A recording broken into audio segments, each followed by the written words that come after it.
The next topic is Zener diode. This is the symbol of a Zener diode. So the symbol shows two terminals. Any diode is a two-terminal device, right? So Zener diode is also having two terminals, anode and a cathode. So this is the anode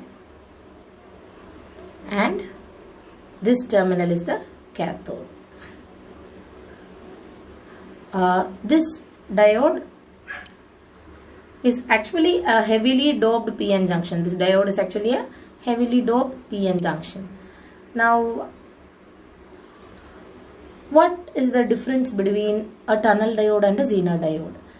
We have claimed that tunnel diode is also a heavily doped PN junction.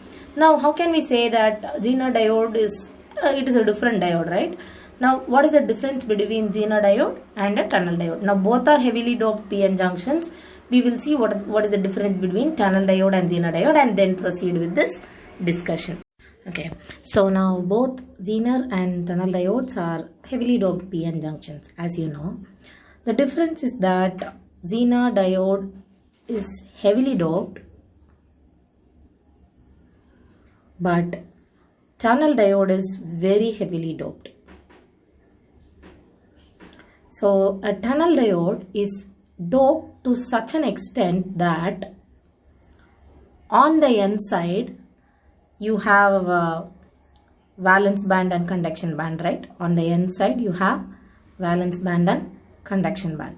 Normally Fermi level is present below the conduction band here. But for a tunnel diode, the Fermi level EF is seen above the conduction band. On the N side, the Fermi level EF is seen above the conduction band. And similarly, on the P side of a tunnel diode, you have your conduction band and valence band. So this is EC and this is EV on the P side. So the Fermi level lies below the valence band. So the Fermi level is somewhere here.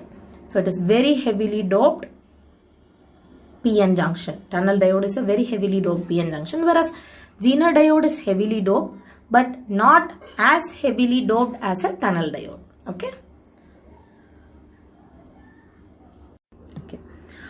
Now getting back to the Zener diode, we will see the operation of a Zener diode in forward and reverse bias conditions.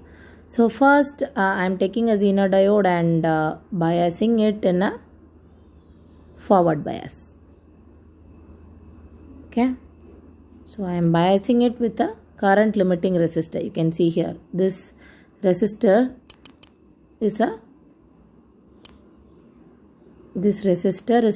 current limiting resistor, and through a current limiting resistor I am connecting my Zener diode to a battery. Now this is a forward bias connection. Normally we study the forward bias by plotting a VI characteristics, right? The forward current versus a forward voltage versus the forward current. Now when a Zener diode is forward biased, so shall we replace the diode with a normal, or we'll draw on top. Okay, so this is also a PN junction. This is also a P and N junction, right? Okay, so when you are forward biasing it, this is the N side, this is the P side. The majority carriers, say on the N side it is the electrons, right? On the majority carriers there are electrons, and on the P side the majority carriers are the holes. Now when you are forward biasing, what will happen? So this let this shaded portion be the depletion region. So what happens? The majority carriers will cross the junction, right? Due to this bias voltage VF, what happens? Due to this bias voltage, the majority carriers tend to cross the junction. So the electrons will move in this direction, and the holes, they tend to move in this direction towards the negative terminal of the battery, and as a result a current flow is seen. See, the electrons are flowing in this direction, right? The flow of electrons is in this direction, so the current flows in the opposite direction, right? So a current IF flows in the opposite direction. So this is the operation of a normal PN junction, and it holds true for the Zener diode also. So here you can see till a particular point, say the threshold voltage or the cut-in voltage, say 0.7 volts, the increase in current would be gradual. Then beyond the cut-in voltage, the current would rapidly increase.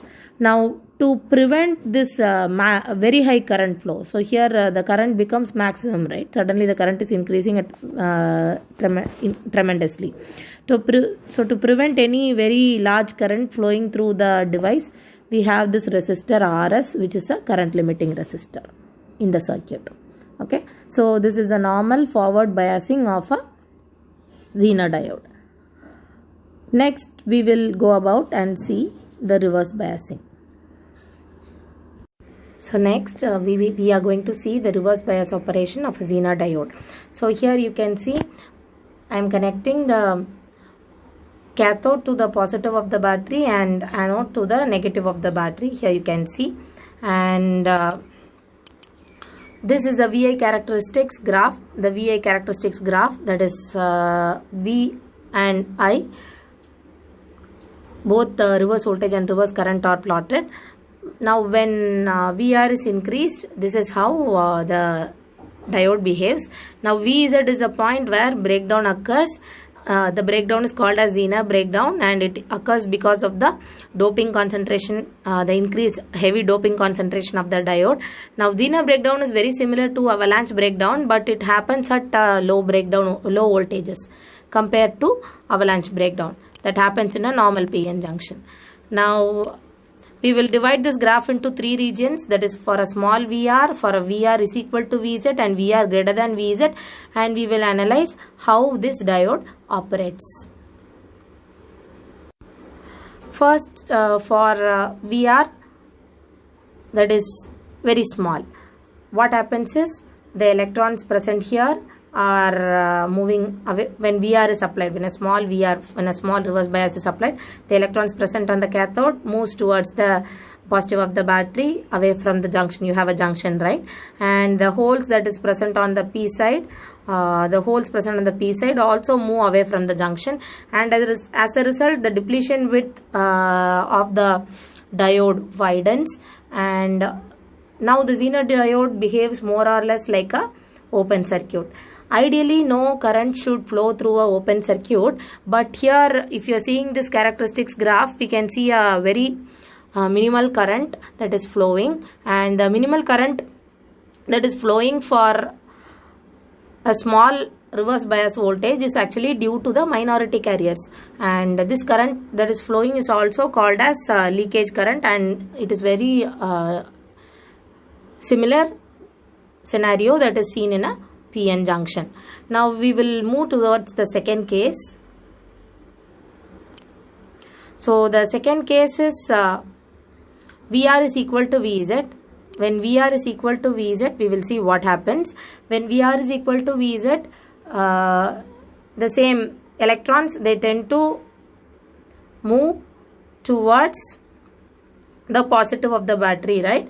Now as a result, due to this movement, these electrons, they will dislodge so many covalent bonds, and due to the heavy doping, already the concentration is high, so a large number of electron hole pairs will be generated on the N side, and these electron hole pairs, what they do is the holes present here within the N side, the minority carriers, they tend to cross the junction, and as a result there is a high current flowing through the diode. Now you can realize this very same behavior of the Zener diode with a short circuit. So the Zener diode functions like a short circuit when VR is equal to Vz. Now without this resistor, say for example, if I'm not connecting to this resistor, when VR is equal to Vz, my battery would fail, because it is equal to connecting the battery positive and negative directly. So such a connection would damage a battery. So for that we will make use of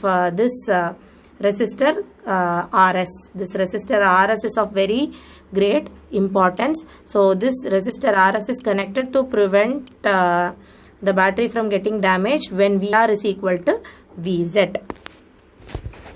Now we will move on to the third case. The third case is when VR is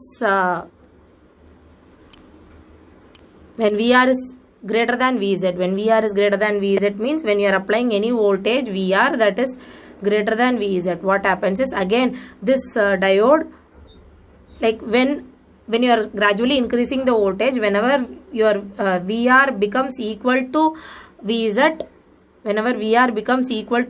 this particular Zener diode will become a short circuit, and the voltage across this diode will now become Vz, right? So even when the voltage VR is increased further beyond Vz, this voltage across the Zener diode will remain the same, and it will remain as Vz. Even for voltages greater than, that is greater than Vz, when you are applying such reverse voltage across the diode will continuously have a voltage Vz across it.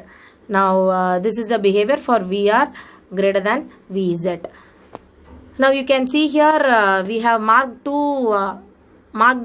something called as IZ max, right? So we also get Zener diodes of different power ratings available in the market, starting from 150 milliwatt to several watts. Zener diodes are available. So any Zener diode has something called as a maximum power rating. So the maximum power rating for any diode, we can name it as P max. So the P max is normally given as a product of Vz into Iz max. So the current, the allowable current through the Zener diode should be not more than Iz max. So to keep the current in check also, this current limiting resistor helps. And for the device to not get damaged, we will always try to operate the Zener diode in a power that is less than P max.